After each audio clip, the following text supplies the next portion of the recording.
तो यार अभी फ़िलहाल में स्टार्टिंग में पढ़ेंगे पहले की क्लिनिकल एनाटॉमी ऑफ वर्मिफॉर्म अपेंडिक्स। तो यार जैसे कि हम देख पा रहे हैं यहाँ पे inflammation of the appendix is known as appendicitis, जो कि हमें मेनली एडोलसेंट एज में मिलता है। ठीक है, ये पॉइंट याद रखो।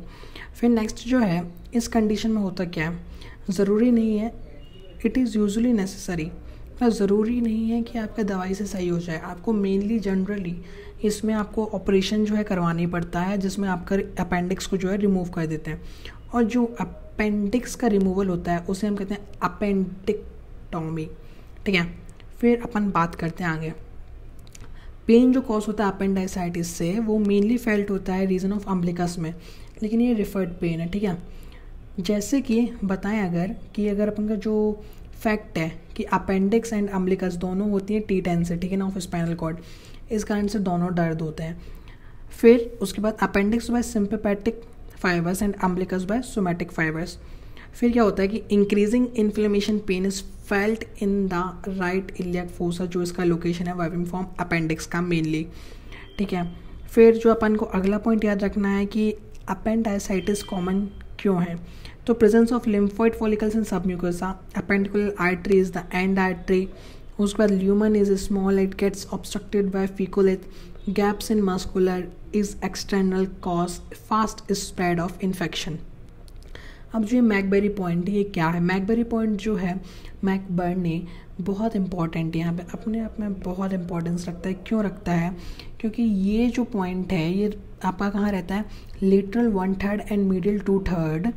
सुनना, मीडियल 2/3 फ्रॉम द कहाँ से, अम्बिलिकस से। ठीक है, and lateral 1/3 from the anterior superior iliac spine. ये देखो, ये वाला पॉइंट एंड यहाँ से ये वाला पॉइंट, ये हो जाता है आपका 2/3, ये हो जाता है 1/3। ठीक है, तो ये वाला जो पॉइंट यहाँ पे आके जो बन रहा है, ये होता है मैकबर्नी पॉइंट।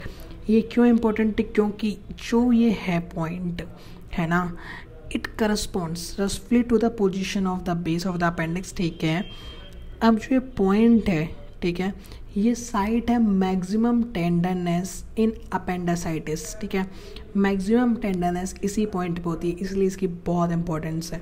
फिर इसमें जो साइंस हैं, examination of case of acute appendicitis reveals following physical signs: hyperaesthesia in the right iliac fossa, tenderness of McBurney point, muscle guard and rebound tenderness over the appendix. ठीक है, अब next बात करते हैं when the appendix is retrocaecal extension. अब ये वाला जो पॉइंट है, अपन ये दो पॉइंट यहाँ से पढ़ेंगे। जब रेट्रोसीलिक होता है तो हिप एक्सटेंशन जो है हमारा कॉज करता है पेन। क्यों? क्योंकि इस अपेंडिक्स जो है वो डिस्टर्ब होता है काय से, स्ट्रेचिंग ऑफ द श्वास मेजर मसल। ठीक है, जो कि हमें पता है कहाँ पे होता है, हिप के पास में। फिर पैल्विक में, अगर पैल्विक वाला है तो क्या होगा कि अगर आप थाई को फ्लेक्स करोगे या फिर मीडियली रोटेट करोगे तो आपको क्या होगा कि इसमें फिर पेन होगा। क्यों होगा इस बार अपेंडिक्स जो है वो आपका डिस्टर्ब होगा ऑब्टुरेटर इंटरनस की स्ट्रेचिंग से। ठीक है, तो ये दो पॉइंट तो ये हो गए। Next, appendicular dyspepsia. Chronic appendicitis produces dyspepsia resembling disease of stomach, duodenum और गॉलब्लैडर। तो मेनली क्या होता है इसमें कि आपको ऐसा लगता है कि या तो ये स्टोमक की डिसीज़ या ड्यूरेनम की है या गॉल ब्लैडर की है, बट एक्चुअली क्या होता है, अपेंडिकुलर डिस्पेशिया या फिर क्रोनिक अपेंडिसाइटिस। ठीक है, it is due to passage of infected lymph to the subpyloric nodes which cause irritation of pylorus. There is a history of acute appendicitis. तो बहुत ज़रूरी है आपके अपने पेशेंट से जान लो कि भाई साहब आपको कभी एक्यूट अपेंडिसाइटिस हुआ था कि नहीं हुआ था। तो यार इस वीडियो में इतना ही, अगले वीडियो में हम आएंगे पोजीशन वगैरह पे, तो देखते रहिए and don't forget to subscribe to my channel मैड कोहल।